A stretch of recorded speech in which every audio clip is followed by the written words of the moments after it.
రాష్ట్ర సమాచార పౌర సంబంధాల శాఖ మంత్రి పార్థసారథి ఆదివారం ఉదయం తిరుమల శ్రీవారిని దర్శించుకుని తిరుగు ప్రయాణంలో తిరుపతికి చేరుకున్నారు. ఆయనకు అలిపిరి వద్ద టీడీపీ నాయకులు ఆర్ఆర్ యాదవ్, అన్నా రామకృష్ణ యాదవ్లు ఘన స్వాగతం పలికి సత్కరించారు.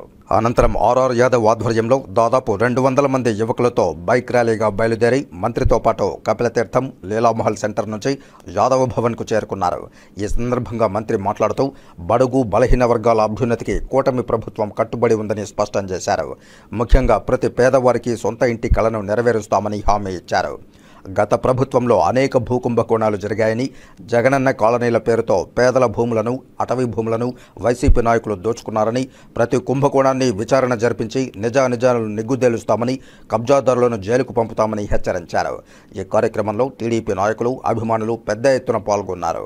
తిరుపతి ప్రజలతో నాకు ఆత్మీయ అనుబంధం ఉంది.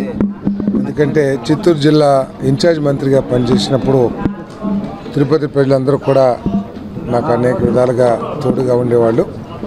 ప్రత్యేకంగా తిరుపతి యాదవ్ సోదరులతో మరింత ఆత్మీయ అనుభవం ఉంది. ఈరోజు చాలా సంతోషంగా ఉంది.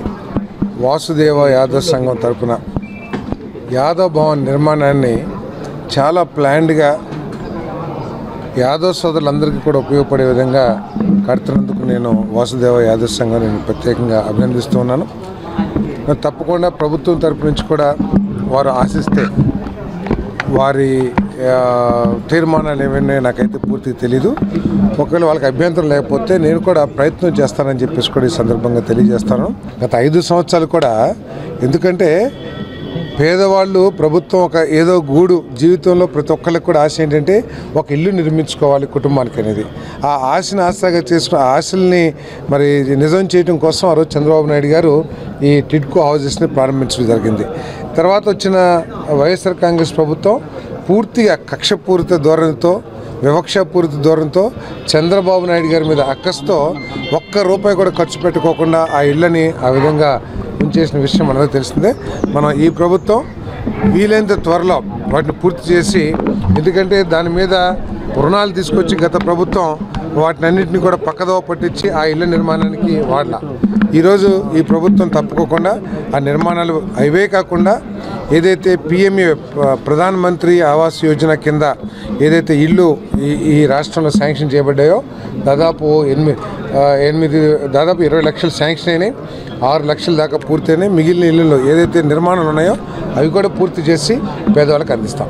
నివాసయోగ్యం కాని భూములని, లేకపోతే అంత అనుకూలంగా లేని భూముల్ని కేవలం కొంతమంది వ్యక్తుల స్వార్థం కోసం కానివ్వండి, లేకపోతే ఎవరికైనా లబ్ధి చేకూర్చడం కోసం, అంటే పేద ప్రజల అవసరాలని దృష్టిలో పెట్టుకోకుండా వాటిని సేకరించారని చెప్పేసి ఉన్నాయి, కంప్లైంట్స్ ఉన్నాయి. వాటి మీద ఈ ప్రభుత్వం తప్పకుండా చర్యలు తీసుకుంటుంది. ఎంక్వైరీ చేసి దాంట్లో తప్పిదం జరిగిందంటే మాత్రం తప్పకుండా చర్యలు తీసుకుంటుంది. అది చాలా తప్పండి. గత ప్రభుత్వం ఇల్లు నిర్మాణం పూర్తి చేస్తామని చెప్పేసి లబ్ధిదారులకి పూర్తి సమాచారం ఇవ్వకోకుండా ఆ ఇల్లు పూర్తి చేస్తామనే ఒక ఆశ చూపించి బ్యాంకుల నుంచి లోన్స్ డ్రా చేశారు. ఆ ఇళ్ళ నిర్మాణం కోసం తీసుకున్న లోన్ని కంపల్సరీగా బాధ్యత కలిగిన ఏ ప్రభుత్వం అయినా సరే ఆ ఇళ్ళ నిర్మాణం పూర్తి చేసి ఆ లబ్ధిదారులకు అందించాలి. ఎందుకంటే ఆ డబ్బులు ప్రభుత్వానికి కాదు, ఆ లబ్ధిదారుడి పేరు మీద తీసుకున్నారు. ఆ లబ్ధిదారుడికి చెందాలి అప్పు. అట్లా కాకుండా ఈ ప్రభుత్వం ఇష్టం వచ్చిన రీతిలో డైవర్ట్ చేసేసి, దుర్వినియోగం చేసేసి ఆ ఇల్లు మాత్రం అట్లాగే ఉండిపోయినాయి.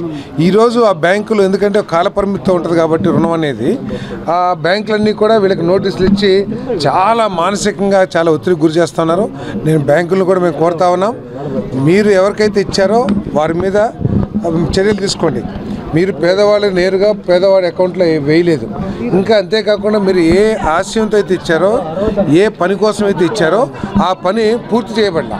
కాబట్టి మీరు ఆ విధంగా మానసిక ఒత్తిడి చేయటం, వాళ్ళని ఒత్తిడి చేస్తాం, అది తప్పని చెప్పేసి కూడా మేము చాలా సందర్భాల్లో చెప్పాం. బట్ ఈ ప్రభుత్వం మాత్రం ఇల్లు నిర్మాణం పూర్తి చేసి ఇస్తుంది.